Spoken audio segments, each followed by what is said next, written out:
Hi, everyone. So thanks for having us this morning. It sounds like Yuri's spending $100 million to find aliens, and we have one here. An alien of extraordinary ability. Most of you probably know a little bit about Vitalik. I'm not going to go through his whole bio. That's what Google's for. But just as a quick, interesting background or note, I discovered cryptocurrencies in 2013. And for me, they were a brain virus is kind of the best way to describe it. When you first understand the concept, it's sort of all you can think about. And in the 4 years subsequent, all I managed to do was invest a little bit here and there, write a little bit about it, and just try and understand it. In that period of time, in late 2013, Vitalik, very young at the time, 18, 19, how old were you? When I created Ethereum? Yes. Yeah, 19. 19 years old, conceived of the project, tried to build it on top of Mastercoin, spun it out as his own thing, and created what is the most exciting project in the space since Satoshi Nakamoto, whoever that is, originally created Bitcoin. And as you all hopefully know, it's a platform for distributed applications in a trustless, secure, decentralized way. And we're going to talk a little bit more about what that means. We'll try and keep it very high level because I understand this is a general audience. But yeah, without further ado, here's Vitalik. And we're going to talk a little bit about Ethereum. So please give him a big welcome.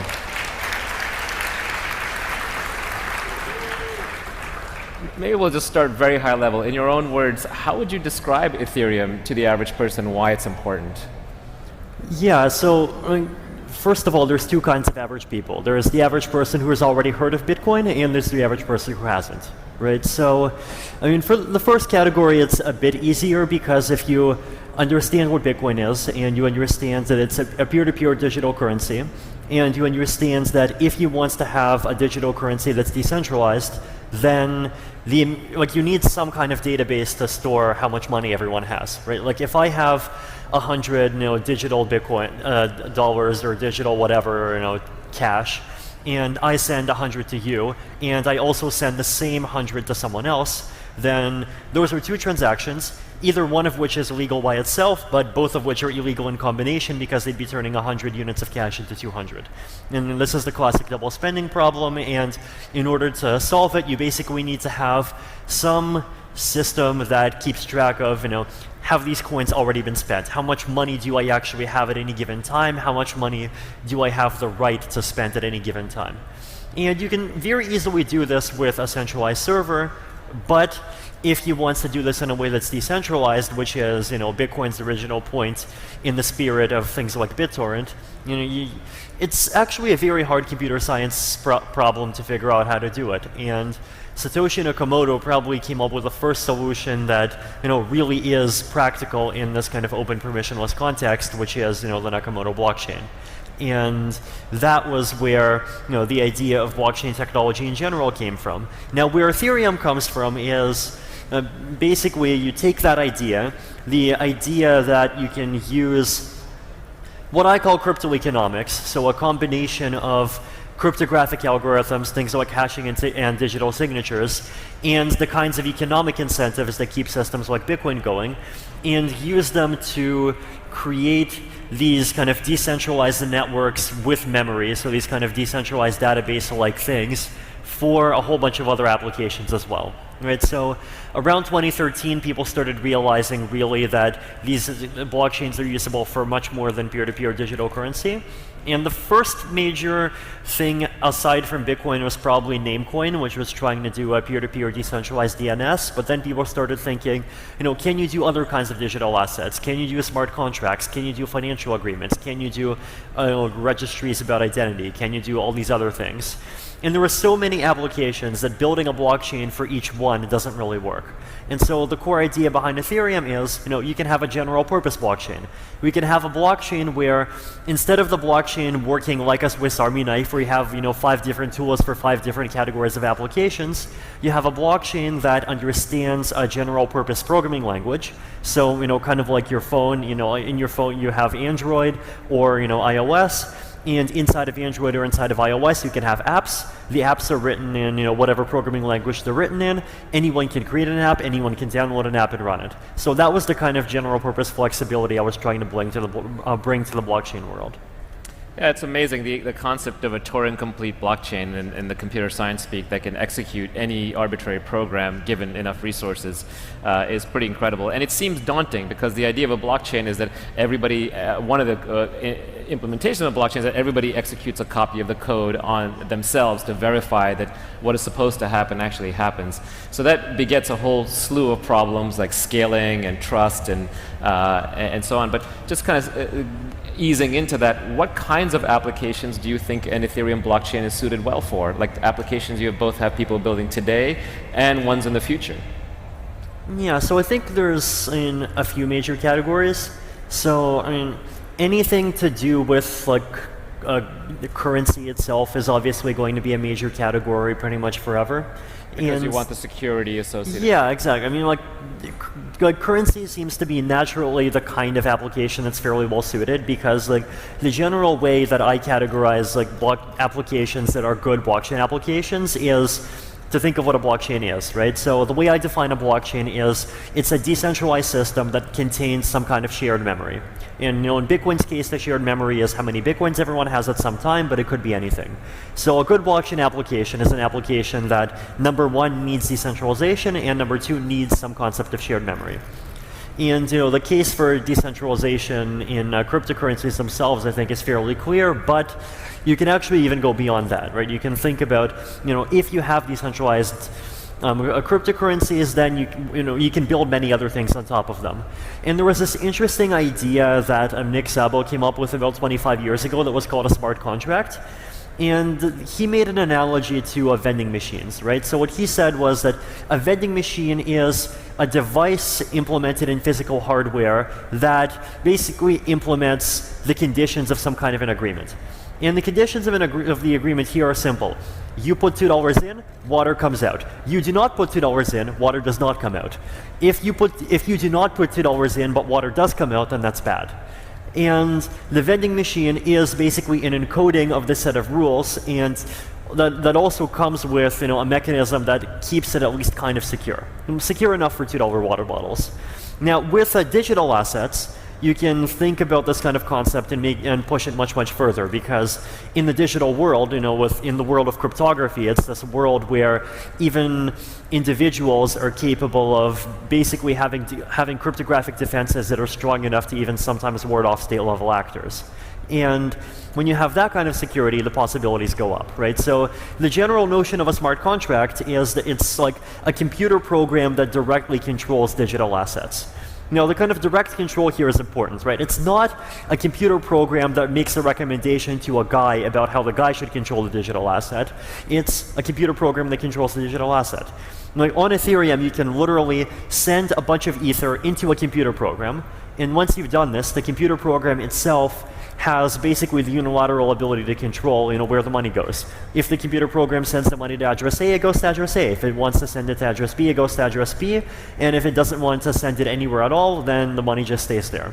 And you can see this being used in a bunch of applications like insurance, just like any kind of self-executing financial contract. You can reduce counterparty risk in a lot of those kinds of applications by potentially a really huge amount. I mean, you could imagine it being used for more complex things. So there's this idea of DAOs, which are like these entire long-running entities that hold on to digital assets and basically use those digital assets in various ways according to these kind of fairly complex sets of rules. And you could even imagine, systems for crowdfunding. So if you think about what Kickstarter does, for example, it's people throw in money. If they've thrown in enough money within 30 days, then the money goes to the developer. And if they do not send in enough money, then everyone gets refunded. And that's like a set of rules that could be replicated in a piece of code.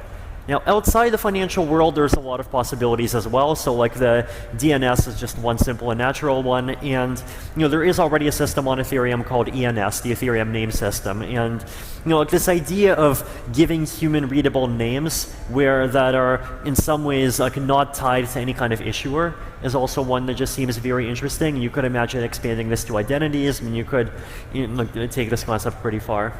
So you can replace money, you can replace Wall Street, you can replace core internet protocols. What else can you do? In fact, I remember I looked at your About Me page, and it has this funny story. I don't know if it's real or not, but you first saw the power of decentralized, or at least the demand for decentralized applications when your World of Warcraft character had his rules changed on him by a Blizzard update.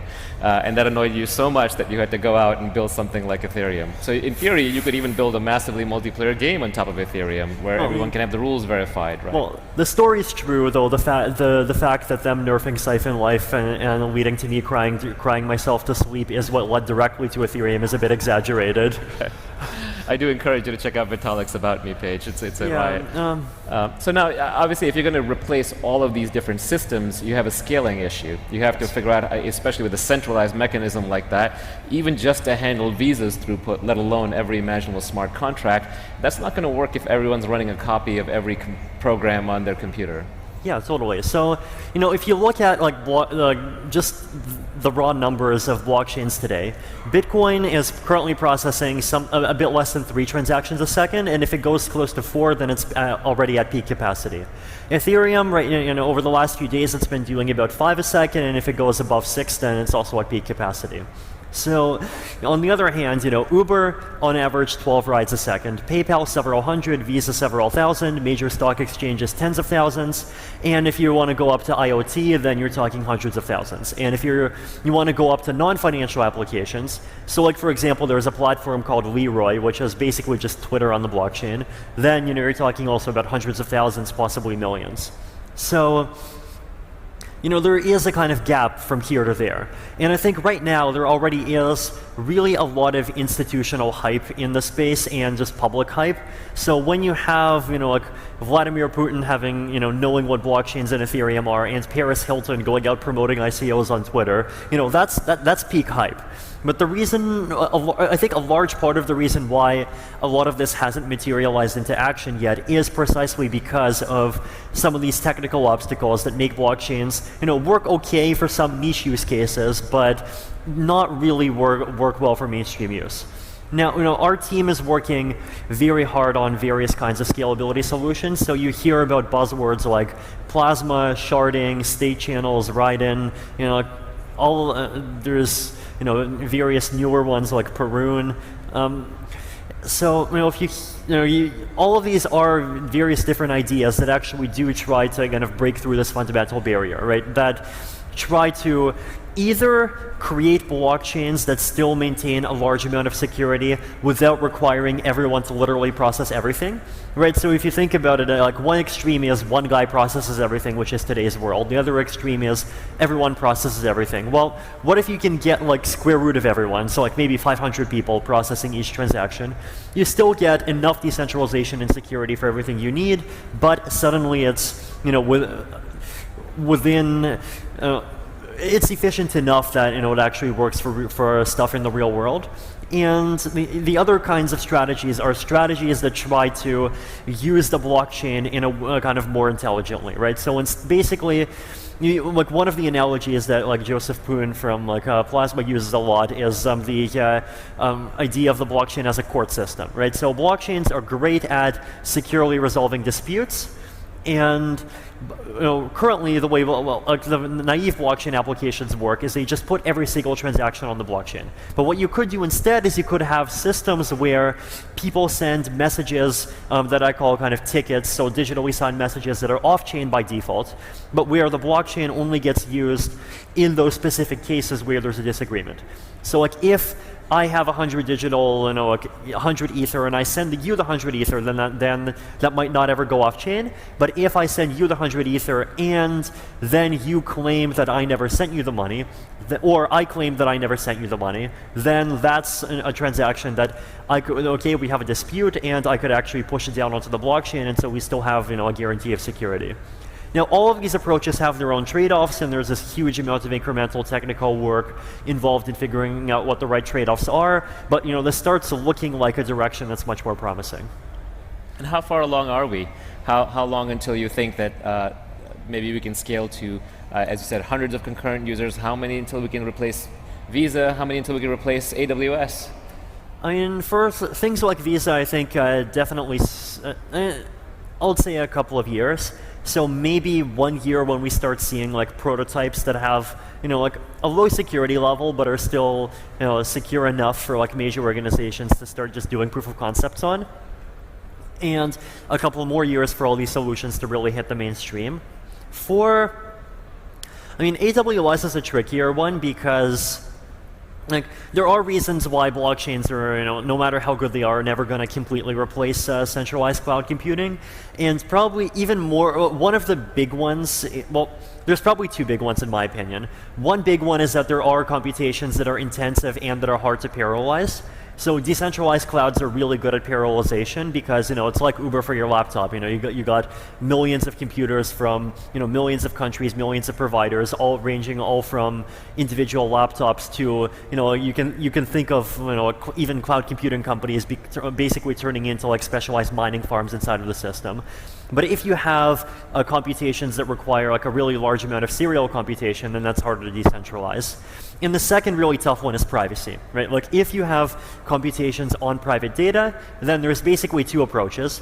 One of them is to make sure the computations are only done on hardware that you trust. And the second one is to use fancy cryptography. So, you might have heard of buzzwords like homomorphic encryption and distinguishability obfuscation to do the computations. But then if you do that, then those tends to carry very serious computational efficiency trade-offs. So basically for private or serial applications, you're going to do them locally? Yeah, like in general, I think like there's always going to be this large set of applications where decentralized approaches like actually don't work that well, and that's fine. Yeah. And so you're essentially building something between an operating system and a protocol for the world on the fly. It's going to take a decade probably to get to full scalability and hopefully adoption. What do you do in terms of there's a classic operating system developer question that they wonder about, which is how wide do I go and how high do I go? So do you start adopting other applications into the stack? All these people are doing ICOs, they're building layer 2 tokens on top of Ethereum. Do you see Ethereum adopting any of their functionalities, or does it stay as a broad, wide underlying layer? Like one of Ethereum's slogans right from the start has actually been, we have no features, right? So like a lot of the other projects are definitely going in that direction. They're saying, oh, we support this new class of transaction for issuing a token. Oh, we support this new class of transaction that issues an ICO, and look, you can have your 5 parameters with like a cap, like period, like type of auction or whatever. But with Ethereum, we've never gone down that road, basically for a couple of reasons. One of them is that you want the protocol to be maximally simple because simplifying the protocol just improves consensus security. So the more consensus code you have in the protocol rules, the more likely it is you'll have issues like 2 different implementations like not being in sync with each other, leading to the blockchain just randomly splitting in half. The other big reason, of course, is just unknown unknowns. We have really no idea what blockchains are going to be used for like 5 or 10 years from now, right? And we don't really want. We are okay with making some specialized components that get used a lot. So like Ethereum, we have a next update, Metropolis, which is coming in October, and one of the major things that's coming in that is like explicit in-protocol support for certain kinds of cryptographic operations. So like ring signatures, elliptic curve pairings, which get used as part of zero-knowledge proofs. So the major theme here basically being like strong cryptography and privacy. And like that is kind of specialized, but it's also very generic because almost any application could benefit from privacy. So we are willing to compromise somewhat in that direction, but we really don't want to compromise in favor of like really supporting high efficiency in every single application. Now, if that means that there are specific application categories where some platforms outcompete Ethereum, then that's fine. Like we don't need to be everything to everyone. But there are also going to be ways to kind of specialize even within the Ethereum ecosystem as well, right? So there's like projects like Cosmos, things like Plasma. All of these are trying to provide second layer systems that connects to Ethereum, and in many cases are even designed in order to take advantage of the base Ethereum blockchain for security, but that can have properties of their own, and that if they run well could have things like a 500 millisecond block time, so you can run StarCraft on the blockchain. So, those things are possible, and if you adopt this approach where if you have Ethereum as this kind of base layer that, does a good job of balancing between the kinds of the high level of security and the scalability that a base layer needs, and then allows these other things with various different properties to get built on top, then you actually can have a blockchain ecosystem that works really well. Got it. So you want it to be a secure base layer that doesn't have too many features and really lets the innovation happen on top. But you have things like privacy and security and consensus at the core layer. But the big application that everyone is obsessed about, in fact, I think the reason why people are so interested in cryptocurrencies these days is just because they're making money off of them. Yeah. So the fundamental application right now seems to be just money. And Bitcoin seems to be willing to, the protocol is in service of the currency. And here it seems almost the opposite. Is that fair to say? The currency is in the service of the protocol. Yeah, definitely. I definitely say that is our philosophy.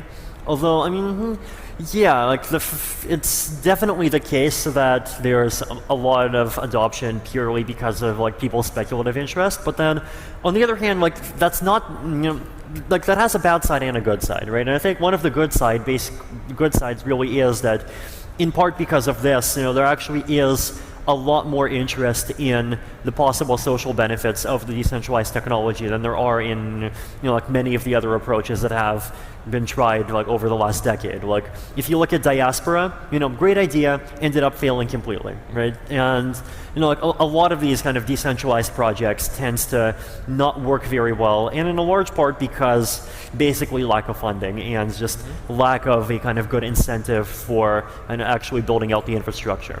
Whereas here in the cryptocurrency land, there's a lot of money, and at least that one particular problem can be solved. Right. So now, because we've married the economics to the crypto, the incentive issues are solved, and economic incentives can unite people in a way that pure politics cannot. Yeah, crypto is really ultimately all about incentives on multiple levels, from the community all the way down to, the security of the consensus protocol. You just cannot reason about security of, blockchain consensus protocols without reasoning about economics. It's not about if half of these people are honest, then we can prove the system is secure, or if Magic Bob in the sky is honest, we know the system is secure. The system is secure because we have mathematical proofs that say if the system breaks, then the guy who did it loses $100 million. Right, so that's what we mean by crypto economics, combining together this kind of cryptography, mathematical proofs, and economic game theory reasoning all together. So if you assemble all this together, it used to be in God we trust, then it used to be in nation states we trust. Now it's going to be in math we trust. Yeah. Are the nation states going to take this lying down? You just came back from China. You saw what's happening there. Yeah, it's in the way that traditional political, just economic powers are going to respond to all of this is definitely going to be I think a big part of the story over the next few years. It is ultimately it really does disrupt traditional power structures. And whether it's Washington, New York, or Silicon Valley, it really does pose serious challenges to the way that things are working now. But on the other hand, it's one of the things we've learned actually is that a lot of the people, even inside these power structures, seem not all of them, but at least some of them seem quite friendly to these ideas of disruption. There definitely are plenty of JP Morgan employees who are really excited about the possibilities of blockchain technology, and it's the fact that you work for a large company or that you work for a government, doesn't mean that you're a hopelessly boring suit, right? One of my favorite examples of this is that in Taiwan there's a politician named Audrey Tang, and she's transgender, and she describes herself as a conservative anarchist, and yet she is the head of, I believe, the digital ministry of the Taiwanese government, right? So these kinds of people, this is obviously like someone who's particularly special, and she has been recognized as like one of the 10 kind of greatest programmers there. But to much lesser degrees, these kinds of people do exist, and large organizations in general are complex, right? You have people with one kind of belief on one side, with another kind of belief on the other side. Even if you look at the Chinese government, like their response, I think, has clearly been showed that there are different groups of people inside of the government who have like different ideas about which direction they want to go. And like lately, if you look at all the news about like them regulating VPNs and chat groups and so forth, it's obvious that kind of the arc of this decade is that the conservative side over there is winning. And to be fair, a lot of those things are happening in many other places in the world as well. But large organizations are definitely still diverse. It's amazing China is finding out that its financial and capital control policy boils down to its firewall policy. Yeah. So we could talk for hours. I mean, Vitalik's knowledge is incredible. Here we've just scratched just the bare surface. Yeah. I encourage you to follow him on Twitter, where he's incredibly good-natured about all the trolls that are constantly attacking him. So don't be one of those people. Yeah. And learn everything you can about Ethereum, because it really is very much the future in cryptocurrency. So thank you for being with us, Vitalik, and after your short trip to China.